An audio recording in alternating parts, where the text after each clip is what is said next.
Hello, friends and fellow colleagues. My name is Samuel Owoshalu. I'm a physical therapist with the PT Marketing Academy, and today I'm going to share with you how to pick a domain name for your physical therapy business.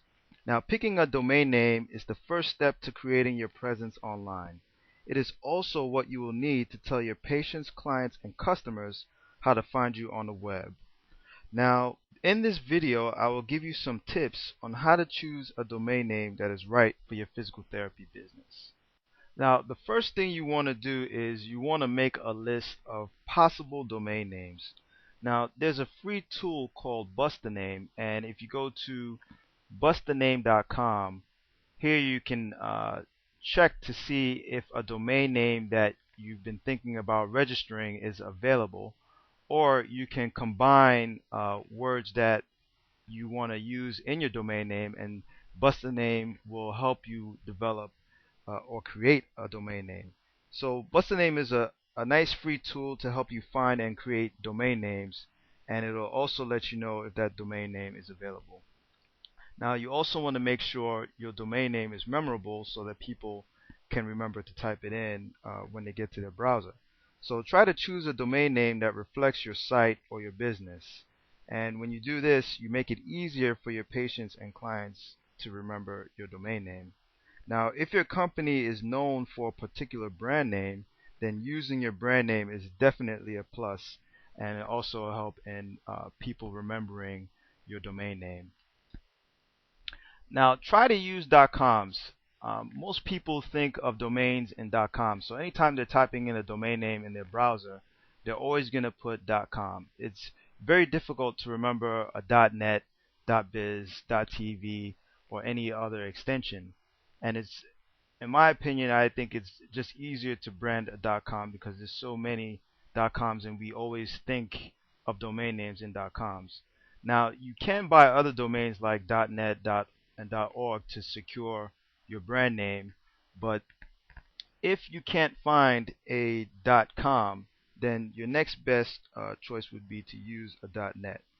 So just remember that majority of web users will always type in .com before attempting any other extensions. So you just want to make sure if you purchase another extension that all your branding literature, like your postcards, your business cards, reflects the .net extension in the domain name. Now, you can use a .org if you're a nonprofit or you have a government or state-run agency or a local community-based organization. A .org domain name would definitely apply to these models.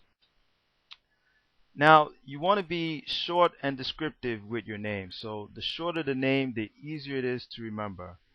And if you have to go with a longer name, make sure that it's descriptive in the meaning. So, for instance, if your say physical therapy practice is called Dalton Physical Therapy, then you would want to register daltonphysicaltherapy.com. Or if you have a practice or a clinic called Rehab for Golfers, then you want to use rehabforgolfers.com. So you want to make it short, but if it can't be short, then be very descriptive as possible, and that way you just add to people remembering your domain name.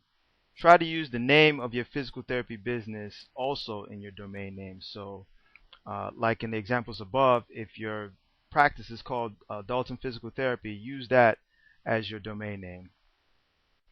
Now, you want to try to avoid hyphens in your domain name, and I'm going to tell you why.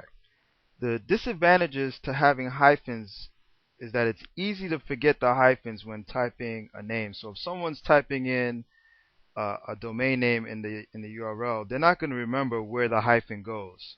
So this can create errors, and it can cause people to probably go to a competitor's website or coming up to an error page. Most web users always leave the hyphens out when typing in a domain name, so they'll probably never know that your domain name has a hyphen in it. And another thing, disadvantage to hyphens, is that it leads to potential errors when people make recommendations for your site. So say if someone loved your private practice, or they loved your PT business, or there was a product that you were selling, if they're going to recommend it to a friend, there's going to be an error when they're telling that referral your domain name because they're going to leave the hyphens out. So it kind of hurts for branding, and you can miss out on a potential referral client or customer with hyphens in a domain name. So my best advice would be to stay away from hyphens as much as possible. Avoid them if you can completely. And that's about it. My friends and colleagues, you pretty much have a basic idea now of how you should pick your domain name and go about registering it. Hopefully these tips that I provided you will allow you to choose a domain name that's best suitable for your physical therapy business. Now, if you want to learn more about getting a domain name or how you can promote your physical therapy website online, just visit the PT Marketing Academy at www.ptmarketingacademy.com. I'd like to thank you guys for watching.